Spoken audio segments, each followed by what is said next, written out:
Dans cette vidéo, je vais te montrer comment activer Paylib sur ton compte à la banque postale. Alors déjà, ce que tu vas faire, c'est te rassurer d'avoir déjà créé un compte à la banque postale. Si tu as déjà un compte, il faut te rassurer que ce compte-là soit déjà activé. Alors si tu as un compte actif et que tu souhaites activer Paylib, déjà ce que tu vas faire dans un premier temps, c'est télécharger l'application La Banque Postale sur ton smartphone. Alors après avoir téléchargé l'application, ce que tu vas faire, c'est te connecter à ton compte. Lorsque tu seras connecté, tu vas retrouver la rubrique Paylib entre amis. Alors, ce que tu vas faire, c'est cliquer dessus. Ce que tu vas faire, c'est réaliser ton premier virement, ce qui va automatiquement activer le service Paylib sur ton compte à la banque postale.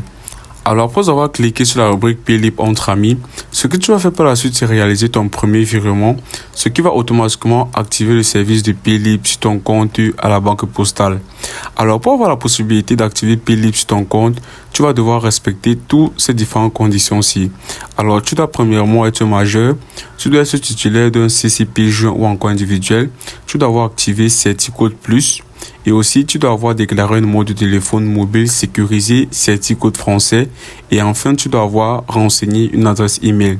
Alors, si tu respectes toutes ces différentes conditions, tu vas tout simplement suivre l'étape que je viens de décrire au début. Alors, tu vas télécharger l'application, tu vas te connecter. Là, dans l'application, tu vas cliquer sur la fonction ou encore sur l'option Paylib entre amis. Tu vas réaliser ton premier virement et là, tu vas activer Paylib sur ton compte.